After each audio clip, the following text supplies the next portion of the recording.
네, 여러분 반갑습니다. 저는 합격의 법학원 관세법 1차 관세법 강의를 담당하게 된 이영호 관세사입니다. 반갑습니다. 자, 오늘부터 관세사 1차 관세법 강의 기본 이론이 개강했습니다.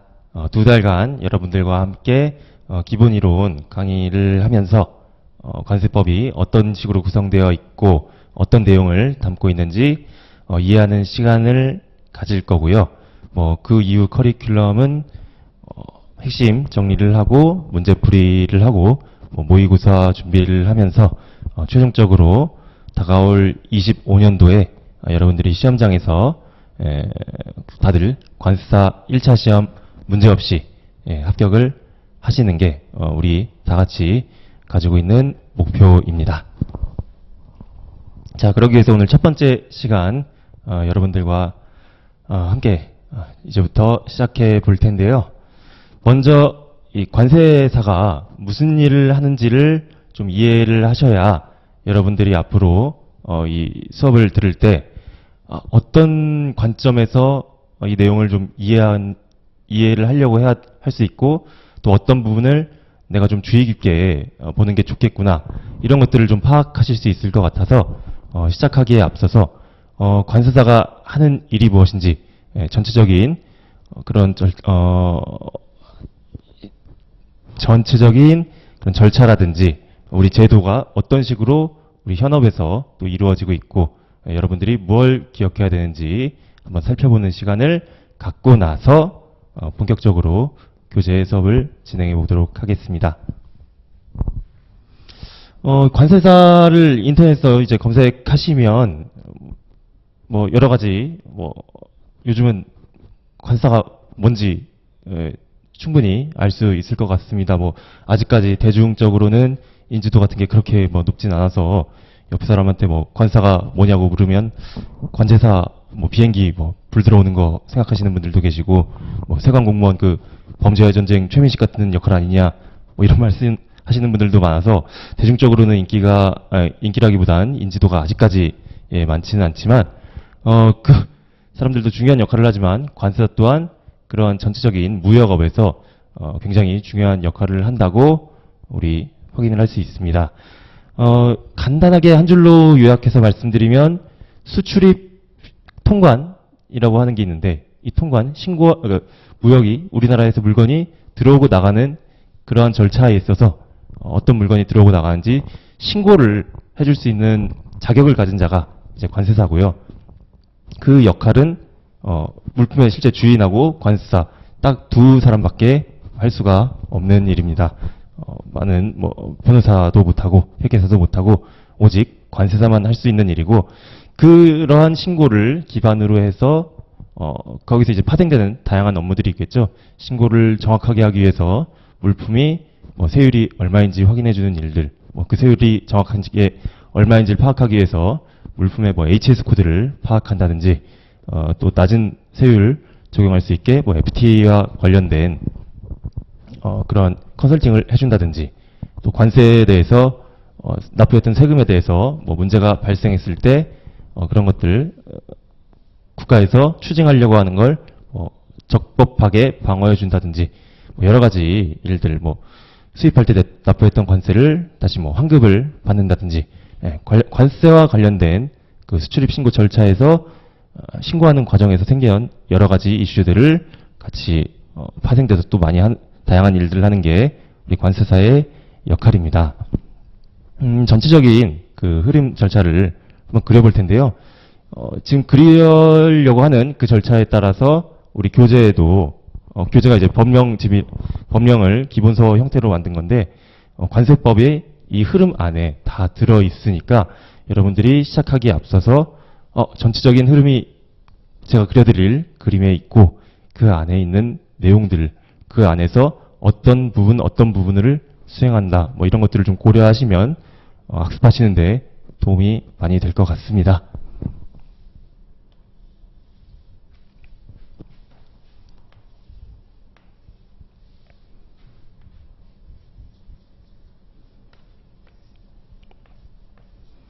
자, 맨날 뭐 여기 관세사를 시작하신 분들이 대부분 뭐 무역학과나 뭐 이런 쪽이 많으실 텐데 무역하면 맨날 나오는 그림이죠.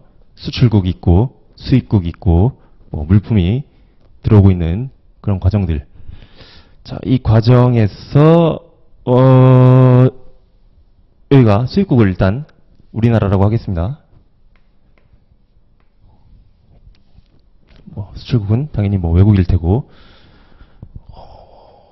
물품이 들어오고 또 반대로 우리나라가 수출할 땐 물품이 나가고 자, 이 과정에서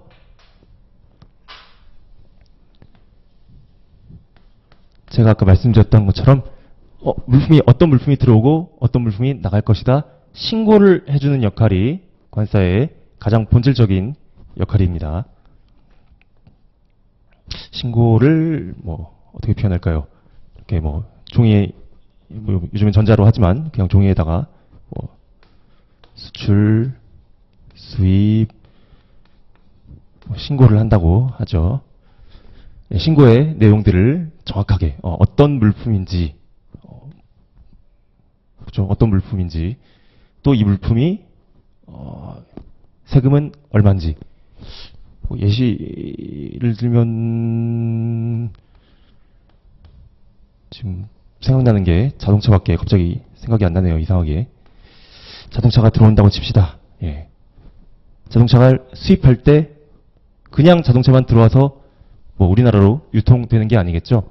어떤 자동차가 들어온다 그 품명 신고를 하고 뭐 물품의 뭐 규격 같은 것도 신고를 해야겠죠.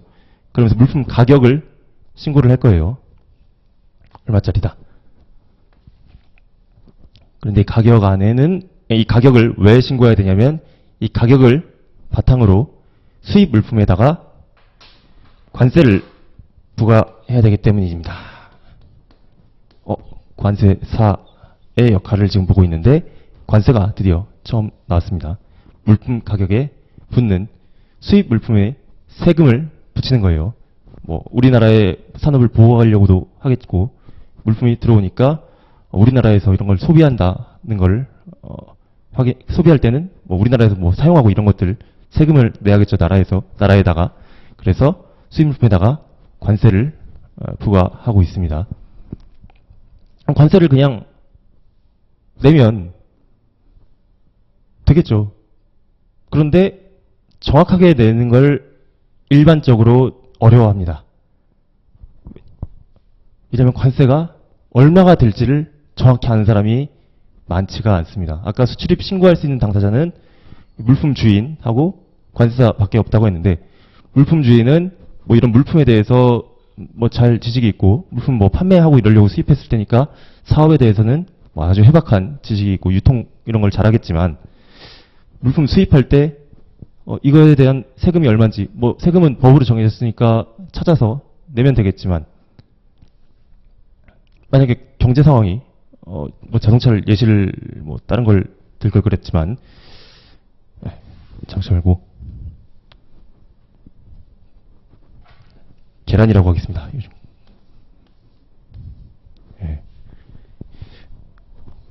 계란이 들어오는데 국내에 계란 가격이 폭등을 하고 있어요. 그럴 때는 또 우리 관련된 제도에 따라서 낮은 세율로 관세를 낮게 해서 뭐 수입을 할 수 있는 제도를 적용할 수도 있고요. 아니면 국내에 계란이 반대로 너무 많아서 우리나라를 좀 보호해야 될 양계 산업을 좀 보호해야 될 필요가 있어. 그럼 수입을 많이 하면 좀 나라에서 좋아하지 않겠죠. 그런 걸 방지하려고 관세를 높게 하는 기간이야. 그런데 화주가 그런 걸 잘 모르고 낮은 세율로 납부를 한다면 나중에 가서 너는 수입을 부정하게 세금을 낮게 하려고 적법하지 않게 했다 하면서 문제를 삼을 수 있어요. 이런 것들을 방지해 주는 역할을 우리 관사가 법을 제대로 공부한 관사가 화주가 이런 잘못된 일을 뭐 악의적으로 하진 않았겠지만 실수로라도 이런 일을 당하지 않도록 역할을 해주는 게 우리 관사의 역할이겠죠. 또 계란 가격에다가 뭐 이제 세금이 몇 퍼센트가 붙어서 관세지만 좀 더 크게 할까요? 몇 퍼센트로 관세를 부과하지만 이 가격도 과연 어떻게 정확하게 설정할 것인가? 가격은 뭐 거래할 때 가격표에 써 있지 않습니까? 하겠지만 우리는 또 이제 법에 다양한 내용들이 있습니다. 가격이 이 시점 공장에서 양계장에서 나왔을 때의 가격하고 여기까지 운송하는데 드는 비용이 더 들어간 이 가격하고 뭐 해상 운송까지 하는데 드는 가격하고 또 우리 여기 그 소비자한테 가는 가격하고 다 다르겠죠. 어느 부분까지 세금을 낼 것인가. 우리 계약서에는 여기까지라고만 했는데 이 해상 운송하는 이 기간 동안 비용이 이만큼 들었는데 이것들은 가격에 포함을 시켜야 되나 말아야 되나. 물론 결론부터 말씀드리면 포함을 시키는 게 여기 우리나라에 도착하기 전까지는 운송했던 비용까지 가격에 포함시키는 게 맞습니다. 뭐 보험료가 들린다거나 또 아주 고급 계란이라서 물품 가격은 100원이라 했지만 이 양계장 아주 프리미엄 양계장이라서 로열티를 뭐 10원 줬다고 칩시다. 이런 이 10원도 가격에 더할 것인가. 뭐 이런 것들을 판정해서 정확하게 관세를 낼 수 있게 하는 게 우리 관세사의 역할입니다. 아까 말씀드렸듯이 세금을 낮게 할 수도 있고 높게 할 수도 있고 제도를 파악해서 여러 가지 도움을 주고 있죠. 또 우리 관세법의 범위는 아니지만 이 나라가 우리나라와 FTA를 체결했고 이 계란에 대해서 FTA 원산지 증명서를 받았다 하면 그런 것도 관세사가 검토를 해서 더 낮은 세율로 적용할 수 있는지 그런 것들도 검토해 줄 수 있겠고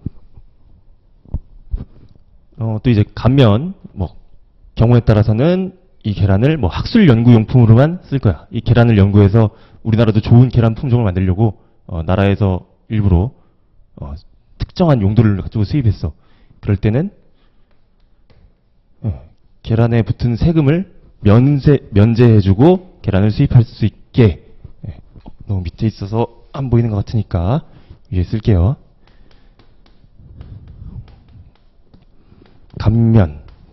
감면세를 해줄 수도 있는 거고 또 관사들이 검토를 해줄 수 있겠죠. 그리고 계란을 수입했는데 상했어. 그래서 아무짝에 쓸모가 없어. 근데 왜 상했는지 알아보니까 이 수입한 내 귀책이 아니라 수출자가 애초에 불량품을 넣은 거예요. 계란을 아니면 상하거나 아예 다른 물품 계란을 주문했는데 타조알이 들어있으면 다시 반송을 하겠죠. 여기서 우리가 타조알을 억지로 먹지 않고 다시 반납을 할 거란 말이에요. 반납을 하고 나면 사용된 게 아니니까 여기 있던 관세를 부과를 하면 안 되고 이미 부과가 됐겠죠. 들어왔는데 다시 나가면 국내에서 사용한 게 아니니까 관세에 납부했던 걸 환급해 주기도 하고 이런 절차들 우리 관세법에 나와 있고 우리 관세사가 해줘야 될 역할이죠. 그리고 이런 것들을 납부를 했는데 나중에 가서 보니까 나는 맞게 한 줄 알았는데 아까 말씀드렸던 이런 상황들이 충분히 공유가 안 됐고 과세 관청 이제 우리나라 국가에서 징수하려고 봤다기보단 보다 보니까 이 거래 관계가 좀 부정확한 것 같아. 그래서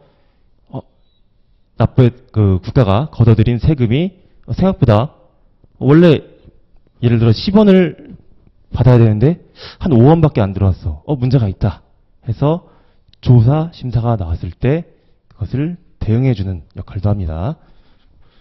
납부한 관세에 대해서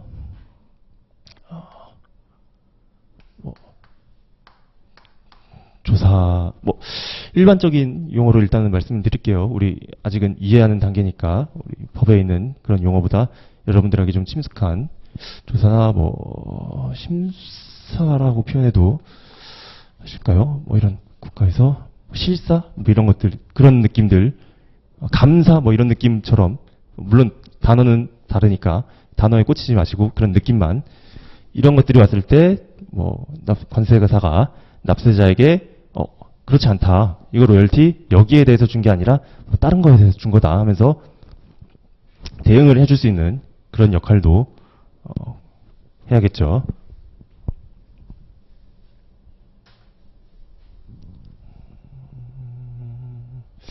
네, 관사가 하는 일들이 지금까지 이제 세금과 관련된 부분을 이렇게 보았고, 이제 좀 절차적인 부분도 한번 살펴보자면, 이러한 신고를 아무 데서나 뭐 집에 가서 그 물건 다 들어오고 나서 받고 나서 하면은 내 마음대로 계란 10개 가져왔는데 그냥 내가 한 2개 먹고 8개만 가져왔다 거짓말 해버리고 뭐 그러면 안 되겠죠. 계란이 들어왔는데 아니었다. 나 타조알 수입한 거다라고 거짓말하면 또 안 되기 때문에 아무 곳에서나 이런 신고 행위를 할 수가 없습니다. 물론 신고 자체는 뭐 관세사무소에서 하겠지만 물품이 뭐 보세구역 굉장히 그림이 지저분하지만 살짝 지울게요.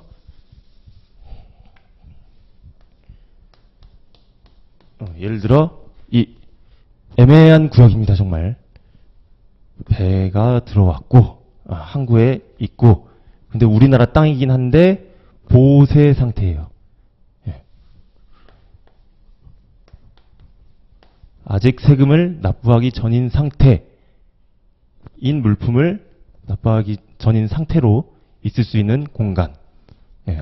집에서 하면 안 되고 여기는 세금을 아직 납부할 우리나라에 들어온 게 아니니까 의무가 없으니까 여기서도 하기도 애매하고 여기서도 하기도 애매해서 정해놓은 제3지대 같은 곳이죠. 예, 보세 상태로 들 수 있는 보세 장소. 예, 창고, 흔히 이제 물건 들어오면 창고, 우리 항구에 있는 그런 창고들이 대부분 이런 보세 구역이라고 생각하시면 되겠습니다. 또 우리 나중에 공부하다 보면 단순 창고뿐만 아니라 뭐 전시회를 하는 전시장일 수도 있고요. 여러분들이 뭐 해외여행 갔다 왔다 갔다 할 때 있는 그런 면세점, 예. 보세 판매장이라고 하는 면세점일 수도 있고, 뭐 아니면 여기에 보세구역을 내륙제에도 지을 수 있습니다. 그래서 여기까지 뭐 공장을 예를 들어 짓는다. 지어서 여기서 세금을 납부하지 않은 상태로 물건을 들여와서 세금을 납부 안 했으니까 더 싸게 들여올 수 있겠죠. 우리나라 뭐 다른 원재료랑 합쳐서 다른 물건을 뭐 계란들이랑 뭐 다른 거랑 합쳐서 다른 완제품을 만들 수도 있겠죠. 그러려고 내륙지의 보세 공장 뭐 이런 아까 말씀드린 보세 구역에는 뭐 공장도 있고 건설장도 있고 뭐 여러 가지가 있습니다. 그리고 내륙지에 있는 보세 구역까지 운송을 할 수도 있겠죠. 예. 보세 운송. 예, 이 부분도 같이 교재에서 다뤄보도록 하겠습니다. 그리고 아까 말씀드렸던 물품 신고하는 절차라든지 이 보세구역에서 신고도 보세구역에서 물건이 있을 때 신고하기도 하지만 뭐 다양한 경우에 따라서는 아주 긴급한 물품이면 보세구역 뭐 반입 전에 신고를 할 수도 있고 수입 신고도 하기 전에 물품을 바로 반출하는 그런 특이한 경우도 있습니다. 뭐 아무나 하면 안 되겠죠. 그런 건 이제 신뢰할 수 있는 물품의 주인이라든지 특정한 케이스일 때 하는 그런 제도들 그런 것도 다루고 있고요. 이런 전체적인 절차 자체가 통관이라고 보시면 되겠고 이런 통관을 제대로 하지 못했을 때 벌칙 관련된 내용도 있습니다. 예. 뭐 물품을 밀수입했다든지 밀수출을 한다든지 아니면 계란인데 속이고 타조알이라고 고의적으로 타조알이라고 한다든지 이런 식으로 아니면 가격이 100원인데 서류를 조작해서 10원이라고 하고 왜냐하면 가격에다가 세금이 %로 붙으니까 세금을 낮게 하려고 그런 식으로 조작을 한다든지 그럴 때 형사처벌을 해야겠죠. 그래서 벌칙 관련된 내용도 있습니다. 자, 이 전체적인 우리 관세법에 다루고 있는 내용들이고요. 각 장마다 구성이 되어 있어서 여러분들이 공부는 이제 파트별로 관세 관세 가격에 대해 공부할 때도 있고 관세율에 대해 공부할 때도 있고 감면, 환급, 보세 구역에 대해 공부할 때도 있고 이 전체 절차 통관에 대해 공부할 때도 있고, 납세자의 권리에 대해서 공부할 때도 있고, 벌칙에 대해서 파트마다 공부를 할 때도 있지만, 결국은 이 전체가 다 우리 관세사가 하는 일들이고, 그걸 우리 책에다가 책이라기 하기보다도 이 책 자체가 관세법 시행령, 시행 규칙을 이렇게 취합해서 만든 거니까 이 자체가 우리 관세법의 전체 내용이다. 관세사가 할 일이다. 라고 인식을 좀 해주시면서 수업을 들어주시면 좋을 것 같습니다. 여러분들은 이 내용을 더 쉽고 좀 와닿게 이해하기 위해서 나의 입장은 이 우리나라가 수입하는 기준에서 관세사라고 생각하고 이 수업을 들어주시면 좋을 것 같아요. 물론 우리나라 수출을 많이 하는 국가지만 이 관세법 자체가 세금과 관련된 내용이기 때문에 또 이제 물품을 취급하는 내용이기 때문에 주로 이제 수입을 한다고 가정하고 보시는 게 좀 더 와닿을 내용들이 많이 있습니다. 수출은 일단 물건이 나가면 그 다음부터는 관리할 게 그렇게 많지 않기 때문에 수입 기준이라고 생각을 해주셔야 돼요. 또 수출 물건에는 관세 분석인데 세금 관련된 내용이 수출 물품에는 내용이 다루는 게 없습니다. 그래서 이 그림을 뭐 책에다가 쓰실 필요는 없고 머릿속으로 이런 내용들이 있구나 인지까지만 해주시면 앞으로 학습하시는 데 도움이 많이 될 것 같습니다.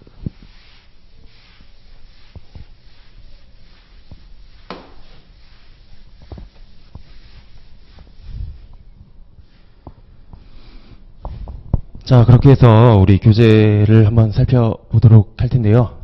먼저 책 제목은 관세법 기본서고, 제가 저자는 아니고 편저입니다.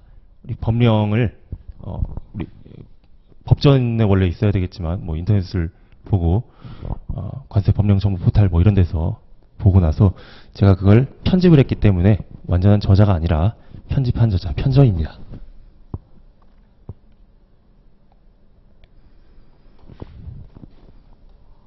자, 밑에 머릿말은 나중에 시간 되실 때 읽어보세요. 지금 여기서 읽으면 제가 너무 부끄러워요.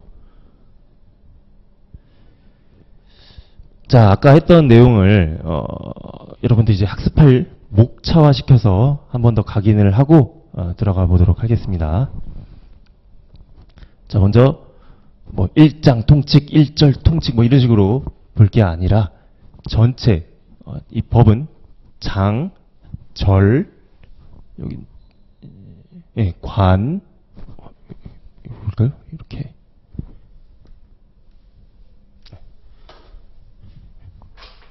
하겠네요. 장이 있고요. 절이 있고요. 관이 있고요. 그 다음에 조 이런 식으로 단위가 쪼개져서 더 세부 단위로 끊어지게 되어 있어요. 그렇기 때문에 여러분들은 처음부터 1장, 1절, 1조 뭐 이렇게 하시면 이 전체 흐름을 놓치게 되고 숲을 못 보고 나무만 본다는 그런 현상이 벌어질 거라서 시작하기 앞서서 전체 장이 어떻게 구성되어 있는지 보고 그 장마다 절이 어떻게 더 나아가서는 한 관 정도까지는 봐주시고 나중에 가면은 뭐 요즘 시험에서 뭐 1차도 그렇고 1차는 아직 그런 적은 없는 것 같은데 2차는 그냥 단순하게 몇 조 뭐에 대해 쓰시오 뭐 이런 말도 이런 식으로도 나오기 때문에 조의 제목까지도 좀 기억을 해주셔야 될 텐데 지금 당장은 굉장히 많은 이 300개가 넘는 조항을 다 기억하는 건 불가능한 일이고 여러분들 학습에도 적합하지가 않습니다. 일단 기본 이론 이 2달간은 장과 절과 관은 되면은 하고 안 되면 너무 좌절할 필요는 없이 구성이 이 순서고 앞에 이 내용 뒤에 이 내용 나온다 그 정도까지만 해주면서 각 조가 뭐 어떤 내용들이구나 그 이해하는 정도까지로 할 거예요. 그래서 시작하기 앞서서 각 장이 어떻게 구성되어 있는지 한번 볼게요. 자, 1장 통칙, 2장 과세 가격과 관세, 부과 징수 등, 3장 세율 및 품목 분류, 4장 감면 환급 분할 납부 등, 5장 납세자의 권리 및 불복 절차, 6장 운송수단, 7장 보세구역, 8장 운송, 9장 통관, 10장 세관공문의 자료 제출 요청 등, 11장 벌칙, 12장 조사와 처분, 13장 보칙, 이렇게 13개의 장으로 구성이 되어 있고, 자, 쭉 읽었지만 여러분들 아는 단어가 벌칙, 운송, 운송수단 이런 단어들밖에 당연히 기억이 안 나실 겁니다. 일단 한자어로 되어 있고 해서 평상시에 쓰는 단어도 아니고 해서 오늘 처음 접하는 단어들이 많고 굉장히 낯설고 생소해요. 괜찮아요. 그 시간이 가면 충분히 익숙해지고 하나하나 설명을 드릴 거니까 못 알아듣는다고 해서 강의를 공부를 오늘 처음 했는데 하자마자 책을 덮으실 필요가 없습니다. 먼저 이 통칙이란 건 전체적으로 적용되는 그런 통하는 규칙이라고 생각하시면 될 것 같아요. 전체 규칙. 그래서 1장에서 1, 2, 3, 4절로 구성되어 있고, 전체 통칙에서도 또 이제 규칙이 되는 통칙, 완전 통칙의 통칙, 전체 규칙에 대한 내용이 있고, 그 다음에 법을 적용을 어떻게 하는지 관련된 내용이 나올 것 같죠. 그리고 기간과 기한, 이거는 아직까지 와닿지 않지만 시간에 대한 개념이 좀 나오겠구나. 그리고 서류의 송달, 서류를 전달하는 내용이 나오겠구나. 해서 네 가지 절로 1장이 구성되어 있구나. 그 다음에 2장에서 과세 가격에 관세, 부가, 징수 등 아까 이쯤에다가 제가 그랬던 것 같아요. 계란 그려놓고 계란의 가격이 100원인지 10원인지 가격 정하고 그거에 따라서 관세를 납세자가 납부를 하겠죠. 아니면 세관이라든지 이제 나라에서 적절하게 납부하라고 명령을 하거나 그래서 부과시키고 징수하는 내용들 있고 과세 가격 정하는 내용. 1장 역시나 통칙으로 2장에 대한 규칙들 나오고 있고 그 다음에 납세 의무의 소멸 2절 납세 의무 뭔지 잘 모르겠어요. 납세 세금을 납부하는 그런 의무가 있는데 그런 의무가 없어진대요. 아직까진 잘 모르겠지만 괜찮습니다. 나중에 가면 그 흐름대로 이해를 할 수가 있을 거예요. 그리고 담보, 세금을 내는데 지금 당장 돈이 없으면 물건으로 낸다든지 하는 우리가 생각하는 그 담보 맞아요. 그 다음 과세 가격의 신고 및 결정. 적정하게 내가 계란 아까 100원이라고 우리 그냥 세관이라고 표현할게요. 나라에서 하는 거 국가 공무원 세관한테 100원이라고 신고하고 아니면 세관에서 그 100원이 이제 맞는지 왜 100원이 됐는지 그런 것들 가격을 정하는 방법. 아니다. 가격 표현 100원이지만 실제로 이건 110원이라고 판정을 할 수도 있고 그거에 대한 내용이 이제 5절 부가와 징수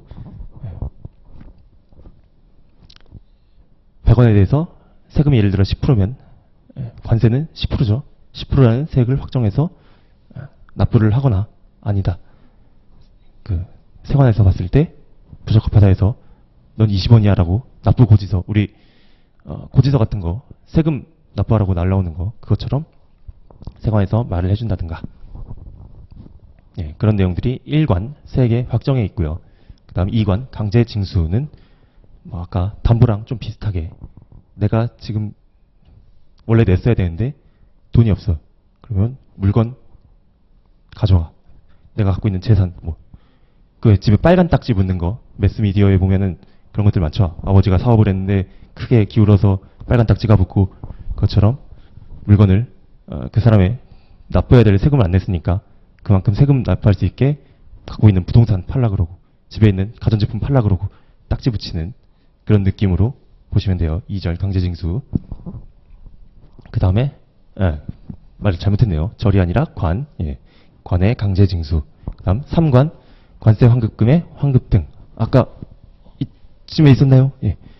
납부했던 그 계란이 알고 보니까 타주알이었어. 그래서 다시 반환. 계란이 알고 보니까 상한 걸 줬어. 잘못된 물건이네. 반환했을 때 납부했던 세금 환급받는 그 내용 3관에 나오겠네요.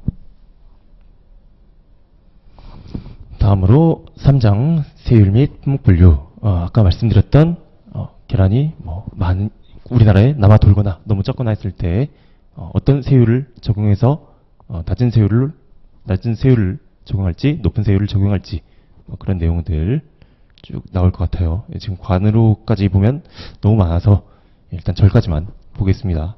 통칙 1절이었고 2절에 아까 말씀드린 세율의 조정이 있고요. 3절에 세율의 적용 등 위에 같은 이런 세율을 어떻게 적용할지 내용이 나올 것 같죠. 그 다음에 4절 품목분류. 물품마다 세금이 다 다르기 때문에 물품을 정확히 분류해야 돼서 나오는 제도들. 계란이 맞는지, 계란은 계란인데 어떤 닭의 종류의 계란인지, 토종닭란인가 아니면 흰닭의 계란인가, 이건 예시예요. 실제로 계란은 그렇게 분류하진 않지만 그거에 따라서 품목이 HS 코드라고 하죠. 나중에 가서 배울 거. 그게 어떻게 달라질지 하는 파트입니다. 그다음 4장 감면, 환급, 분할납부 등.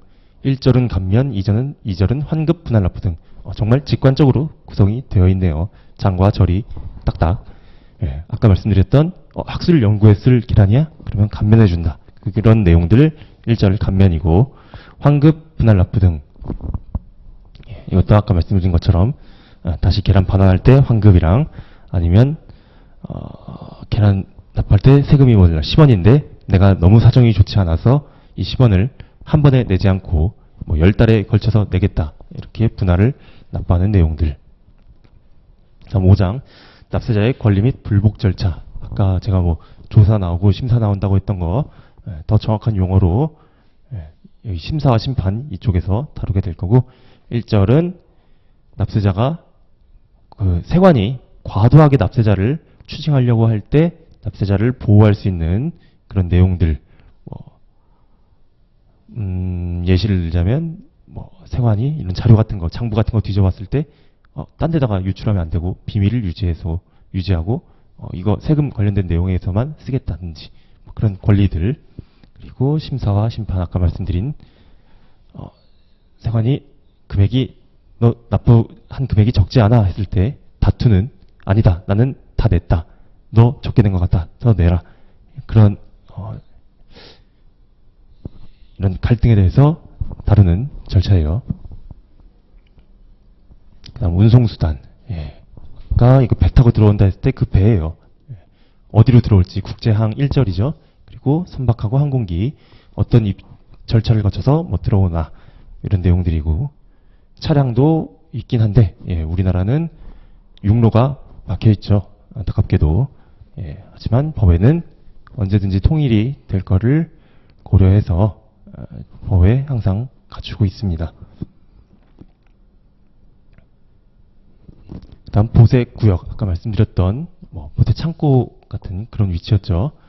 그거에 대한 전체 규칙이 1절에 있고 2절에서 지정된 보세구역이 있고, 보세구역이 종류가 여러 개가 있나 봐요.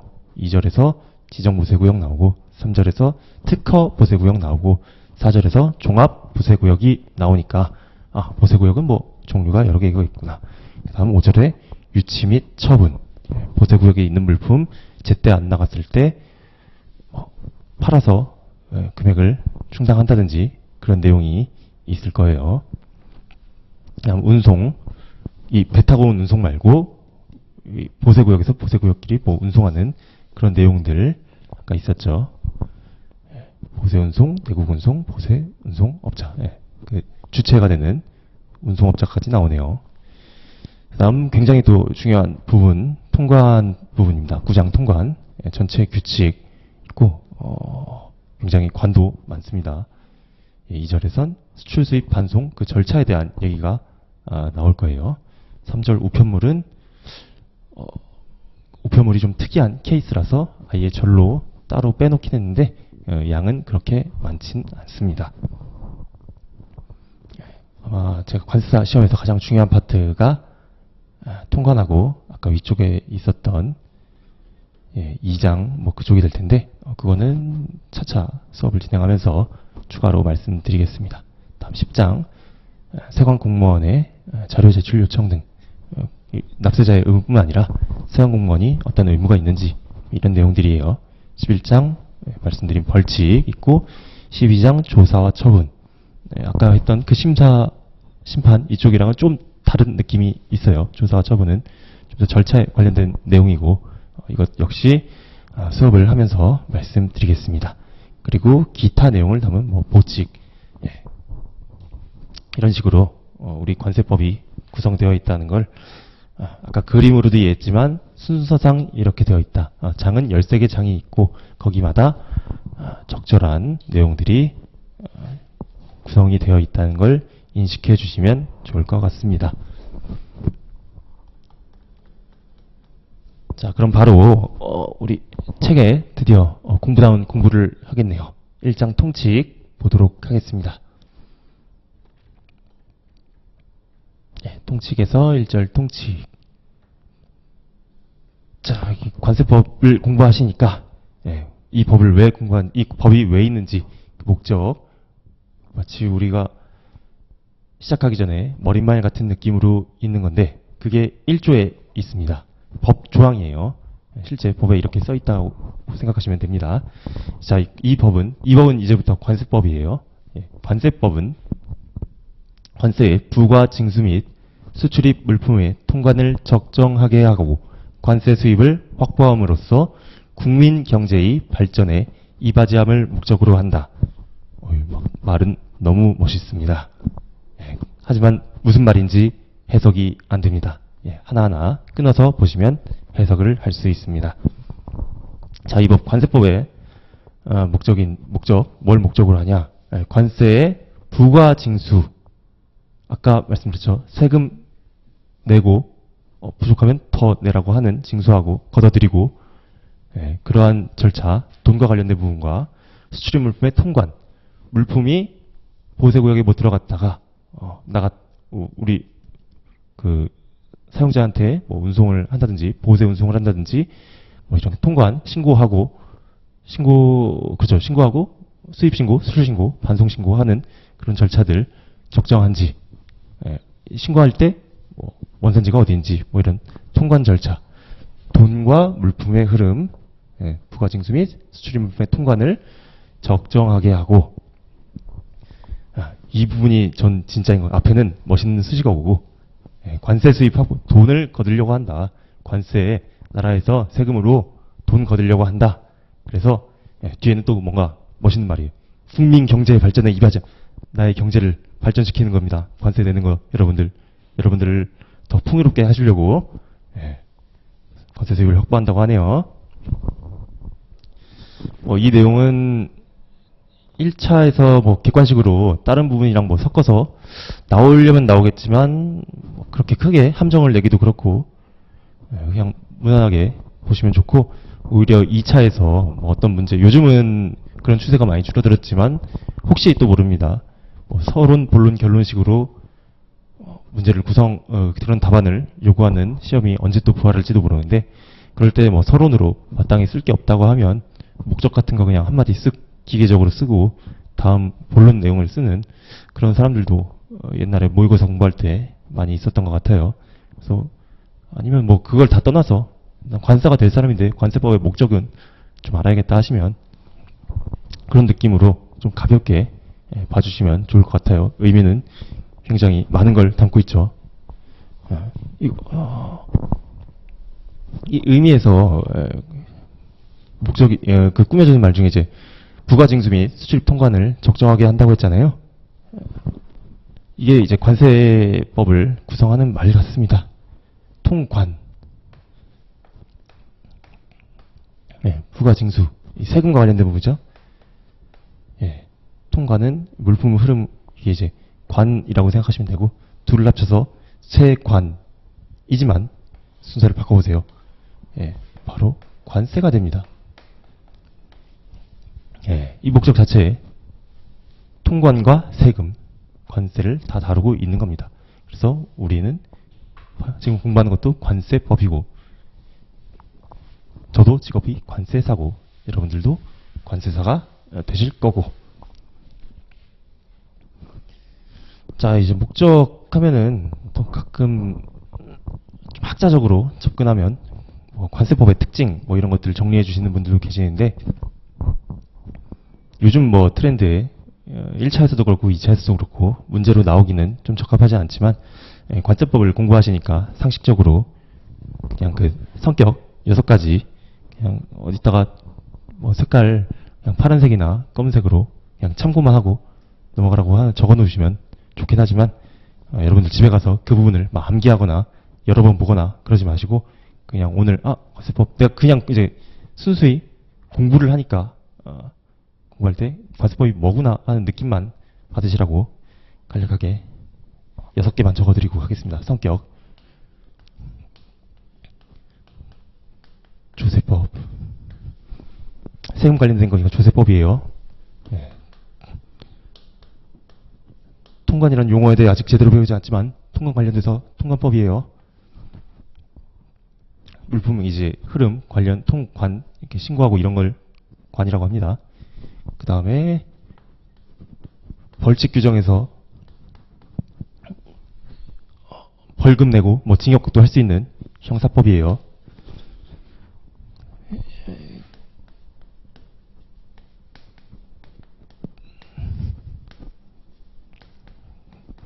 그다음에 국제법 수용법이에요.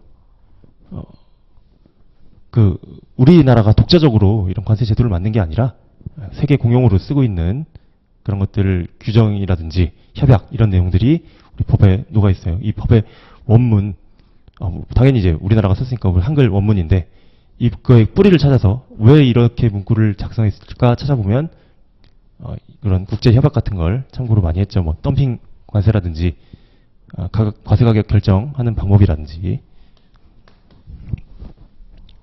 그리고 통칙법 전체에 대한 규칙을 다루니까 통칙법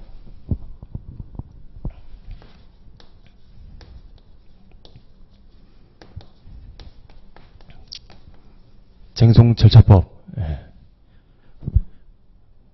세관하고 납세자하고 쟁송을 다투는 일이 있을 때 그런 내용도 담고 있기 때문에 쟁송 절차법이고 딱 오늘 이 시간에만 가볍게 보시고 그냥 상식은 아니지만 뭔가 상식처럼 가벼운 느낌으로 보시고 절대 암기하지 마세요.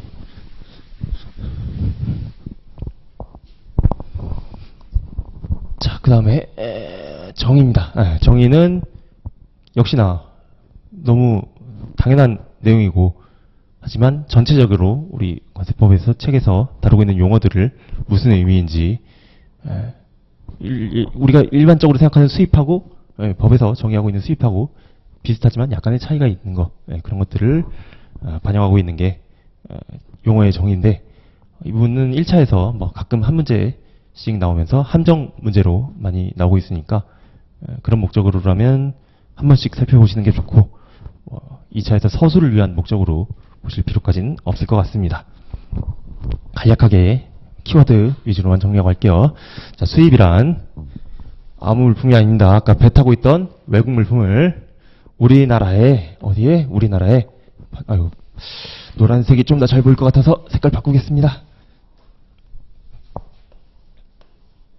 외국 물품을 우리나라에 반입하는 것 하거나 우리나라에서 소비 또는 사용하는 것 외국 물품을 우리나라에서 소비 사용하는 거 외국 물품을 외국에서 소비 사용하는 건 수입이 아니라 그냥 외국에서 쓰는 거죠. 우리나라에서 소비하고 사용하는 거 소비랑 사용은 여러분들이 상식적으로 생각하고 있는 그 소비나 사용이 맞습니다. 뭐 먹을 거 먹어버리고 연료 주입해서 사용해버리고 뭐 이런 것들 우리나라에서 하는 거. 자, 수입은 우리나라 물품이 아니라 외국 물품을 그 장소는 우리나라에서 반입해서 현재 보세구역 경우에 아까 공장 들어갔다 나온 거 그 보세구역에 공장에 반입하는 것도 포함한다라고 되어 있습니다. 자, 이렇게 보고 원래는 이제 뭐 수입 관련된 같이 참고할 만한 내용들이 저쪽 9장 가면은 또 이제 7장 가면 관련된 내용들이 있는데 오늘 첫 시간이라서 그것까지 연계해서 하는 건 좀 부적합하다고 생각되고 그거는 우리 7, 8, 9월부터 시작하는 핵심 강의에서 좀 더 심화된 내용으로 다뤄보도록 하겠습니다.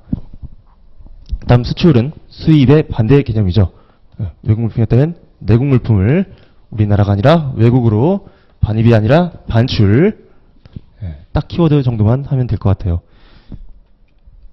이거와 관련돼서 뭐 수출 더 학자적인 마음으로 연구하고 그럴 필요 없이 단순하게 이렇게 보시고 나중에 뭐 객관식 문제에서 1, 2, 3, 4, 5번 용어의 정의를 옳지 않은 것 할 때 뭐 키워드 위주로만 보시면 틀리거나 함정에 빠질 일이 없겠죠. 자, 다음 반송. 아까 수입은 들어오는 거, 수출 나가는 거, 반송은 국내에 도착한 외국 물품이 수입 통관 절차 거치지 않고 다시 외국으로. 아까 아이고 이거 괜히 지었네요. 예. 배 타고 들어온 거 있었는데 여기서 수입 통관 절차 했어야 되는데 들어오긴 들어왔는데 물건이 내리기도 했을 거예요. 내렸는데 여기서 우리 수입 절차에 따른 이 수입 통관 절차 9장에서 배울 거니까 너무 깊이 가지 말고 어떤 법적 절차가 있구나까지만 생각하고 그 절차를 거치지 않고 여기서 그냥 뭉개고 있다가 나가버렸어. 우리나라 물건이라고 할 수 없어. 수입이 정식으로 된 게 아니니까. 이거는 외국 물품인 상태 그대로 나간 거니까 이거는 반송이다. 수입하고 수입 이후의 수출이 아니라 반송이다 라고 다른 수출과 다른 개념, 절차를 거치지 않았다는 게 특징이죠.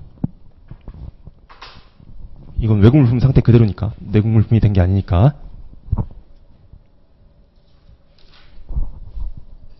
자, 다음으로 외국 물품. 여기는 뭐 키워드로 삼을 만한 게 없을 것 같습니다. 여러분들이 생각하는 그 외국 물품은 그대로예요.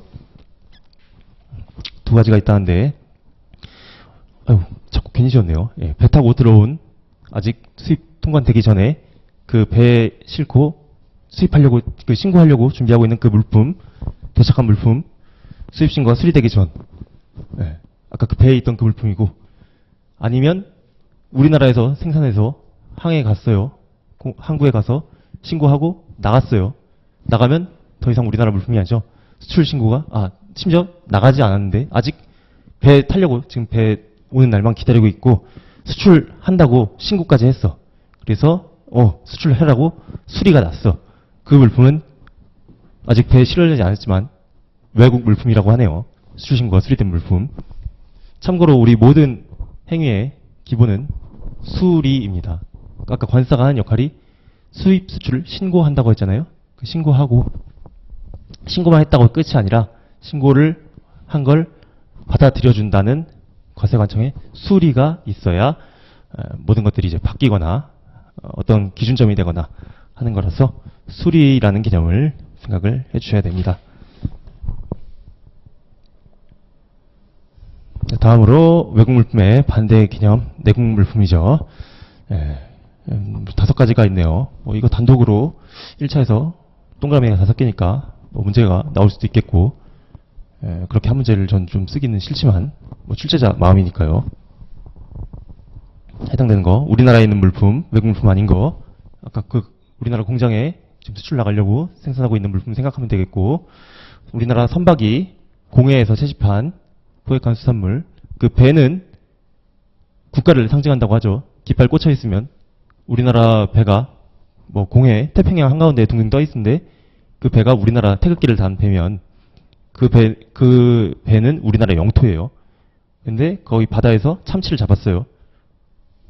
그럼 그 참치는 내국 물품, 우리나라 물품이에요. 그 우리나라 배에 들어가 있으니까 우리나라 배, 우리나라 영토에 들어가 있다고 생각해서 우리나라 선박이 공해에서 채집한 거, 그 참치, 우리 유명한 참치, 동원 참치가 원양어선 타고 나가서 참치 잡으면 그 참치 우리 수입품이 아니라 내국 물품이라고 생각하시면 되겠죠.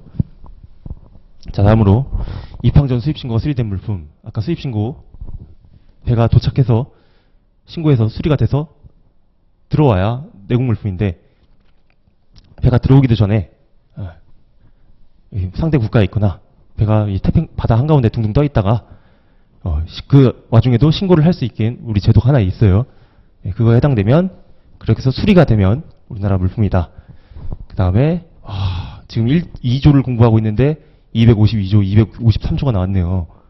이 부분 역시 우리 한 바퀴를 돌고 나서 9월 달에 자세히 말씀을 드릴 텐데 간략하게 개념을 말씀드리면 이런 좀 특이한 제도처럼 수입신고 수리 전에 수입신고 아까 수리가 기준이라 했는데 그 수리를 하기도 전에 반출을 또 해주겠다고 또 승인을 해준 거예요. 수리가 세관에서 확인해준 그런 개념인데 반출도 세관에서 하라고 승인을 해줬다면 똑같은 개념이 똑같진 않지만 그럼 비슷하게 세관의 충분한 확인이 이루어졌다고 봐서 이 물품도 내국 물품이라고 보는 거고 밑에 있는 또 이건 이제 수입 신고 수리뿐만이 아니라 수입 신고조차 하기 전에 먼저 반출을 했어. 아까 말씀드린 그 신뢰성이 굉장히 높은 그런 업체, 뭐 외국계 회사인데 자세한 내용은 이거 배울 때 253조 배울 때 할 건데 여튼 신고조차 하기 전에 신고하고 수리조차 하기 전에 입항도 하기 전에 된 물품들도 내국 물품이 된다. 다음 국제무역기, 국내 우단기 반대 개념이죠. 뭐 우리나라와 외국, 국제, 우리나라 안에서만 국내 이거 함정 걸릴 일 없겠죠. 그 다음에 선박 항공기 차량용품, 우리 운송수단, 그 배, 비행기, 또 이제 통일이 되면 앞으로 많이 쓸 차량, 그 안에서 사용하고 있는 거, 그 배는, 비행기는 우리나라 영토라고 했잖아요. 거기서 쓰는 물품이에요. 근데, 하지만 내국 물품은 아니고, 그 배에서만 생활을 하기 위해서 목적으로 쓴다 해서, 특별하게 선용품, 항공기용품, 차량용품이라고 따로 규정을 만들었어요. 뭐 선박용품이지만 흔히 그냥 실무에서 선용품이라고 하고, 뭐 2차 쓰실 분들 혹시 답안지에 쓸 일이 있으면 선용품이라고 해도 충분히 점수 다 맞을 수 있어요. 기용품, 뭐 차량용품 이렇게 쓰시면 돼요. 자, 음료, 식료, 식품, 연료, 송호품, 밧줄, 수령, 예비부품, 부속품, 집기 그 밖에 이와 유사한 물품으로 이 선박에서만 사용되는 것들. 당연히 이제 생활을 하기 위해서 먹고 마시고 뭐 연료 불 태우고 뭐 이런 것들, 그 특이하게 뭐 밧줄이 있다. 나머지 뭐 부음품이나 집기 비슷한 것들이 있다. 밧줄만 좀 특이하니까 기억하시면 될 것 같고 뭐 부음품들이라고 생각하시면 되고. 통관. 통관에서 제일 중요한 부분은 이 법에 따른 절차. 그냥 수출 수입하는 그 내용이 아니라 우리 관세법에서 정한 대로 그거에 맞는 양식의 서류에다가 맞는 내용들 첨가해서 물품을 수출 수입 반송해야 그게 통관입니다. 자, 다음으로 환적. 환적은 복합 환적하고 같이 보세요. 여기 1차 함정 문제가 자주 나와서 별 1개만 치겠습니다.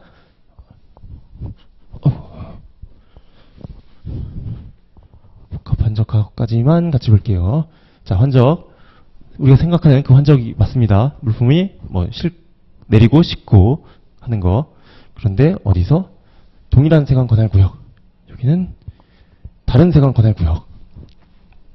물품을 옮겨 싣는 건데 동일한 세관, 예를 들어 물품이 인천항으로 수입이 됐어요. 수입이 되면서 뭐 우리나라에서 뭐 추가로 더 싣을 게 있고, 수입이라기보다 뭐 뭐든 좋아요. 인천항에서 수출 나갈 때도 그렇고 수입할 때도 그렇고 물품이 더 실어질 수 있고 뭐 내릴 수도 있겠죠. 환적하는 행위 하는데 인천항 내에서만 하고 그대로 또 이제 딴 데로 나가거나 한다면 그건 환적. 다른 세관 관할 구역. 인천항으로 들어가고 물건 싣고 내리고 했는데 부산도 한 번 더 거쳐 들어갔어요. 여기서만 하고 나갔으면 환적. 인천 들어갔다가 색깔을 다른 걸로 해야겠죠. 들어갔다가 부산도 한번 거쳤다가 이러고 나가면 복합 환적. 2개 쓰니까 이거 함정으로 1차에서 꽤나 나옵니다. 복합 환적이란 단어 자체를 안 보고 갔다가 낭패를 겪을 수 있죠.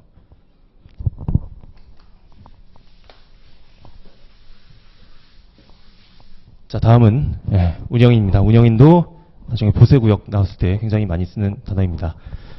보세구역이 특허랑 종합이랑 아까 지정도 있었는데 3개라고 했잖아요. 근데 일단 2개에만 운영인이 있구나.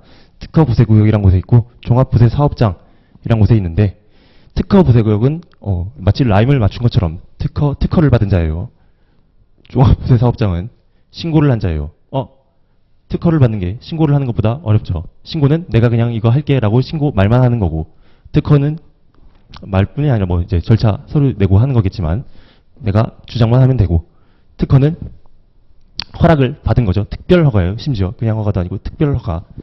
그래서 특허 보세 구역에 운영에 관한 특허를 받은 자. 특허 보세 구역이라 하면 아까 말했던 창고, 공장 그런 것들이 있겠죠. 거기에 대해서 설치 운영하라고 특별 허락을 받은 거예요. 종합 보세 사업장은 이러한 보세 구역이 뭐 창고, 공장 이런 것들이 종합된 구역에 종합된 구역이 있어요. 종합보세 구역이고 여기에 있는 것들이 사업장 각각 하나씩. 얘들은 이미 종합된 보세 구역이라는 울타리 안에 있으니까 여기에 대해서 충분한 검토를 거치고 들어오는 애들이니까 좀 더 단계를 다운시킨 거예요. 그래서 애들은 신고만 하면 돼요. 그래서 신고한 자, 그러한 사람 2명, 특허받은 자, 신고한 자, 이 사람들이 운영인이다. 출장 가면 운영이라는 얘기 많이 나올 거니까 그때 또 다뤄보도록 하겠습니다. 자, 세관 공무원 아까 말씀드렸죠. 아까 계속 나라에서 세금을 걷는다 이랬는데 우리는 관세 업무를 하니까 세관 공무원, 국세 담당은 뭐 국세 공무원 그렇겠죠. 세무 공무원 뭐 그렇겠죠. 근데 우리는 관세 관련이니까 세관 공무원, 관세청, 세관장, 소속 공무원. 조직 구성이 기재부가 있고 관세청, 국세청이 있고 관세청 산하에 세관장, 각 지역 세관장이 있는 거예요. 뭐 본부 세관, 이제 지역세관 이렇게 있고 거기에 있는 소속된 공무원들도 해당된다. 그리고 이 관세청 소속 기관에 뭐 장이나 관련된 거, 뭐 품목분리연구원이라든지 뭐 그런 곳들 거기 있는 공무원들도 세관 공무원이다. 그리고 탁송품, 우리 흔히 생각하는 FedEx, DHL 하나 더 있는데 뭐였죠? FedEx, DHL, UPS 뭐 그런 것들. 주로 완전한 물건을 하기보단 세금 말을 잘못했네요. 다시 할게요. 일반적으로 그런 특송 업체들을 생각하시면 돼요. 특송, 탁송 뭐 사실은 세밀하게 구분은 되어 있지만 비슷한 개념이라고, 우리 공부 수업 목적에는 비슷한 개념이라고 생각하시고 탁송, 특송 같이 혼용해서까지는 아니더라도 탁송품 그런 개념이라고 받아주시면 좋을 것 같고, 대규모로 물건을 판매하고 사용할 물건이 그런 물건도 하긴 하지만 그런 물건보다도 상업서류, 견본, 자가사용 물품 뭔가 좀 특별한 물품이죠. 서류는 보통 서류를 막 크게 거래하지 않는데 그냥 서류 왔다 갔다 하는 거 그런 것들 생각하고, 견본만 가지고 이렇게 취급하고 자기가 쓸 물건이니까 뭐 한두 개 정도겠죠. 그런 물품이나 그런 물품들을 자기네 이제 운송수단 있잖아요. 그 DHL 보면은 비행기에 DHL 크게 막 노란색 돼 있고 막 찍혀 있고 그런 배나 비행기 차량을 이용해서 송달을 업으로 하는 자로 우리나라에 반입하거나 외국에 반출하는 그런 자들이 취급하는 물품이죠. 위탁받아서. 그러니까 그 사람들은 운송업자 중에 일부죠.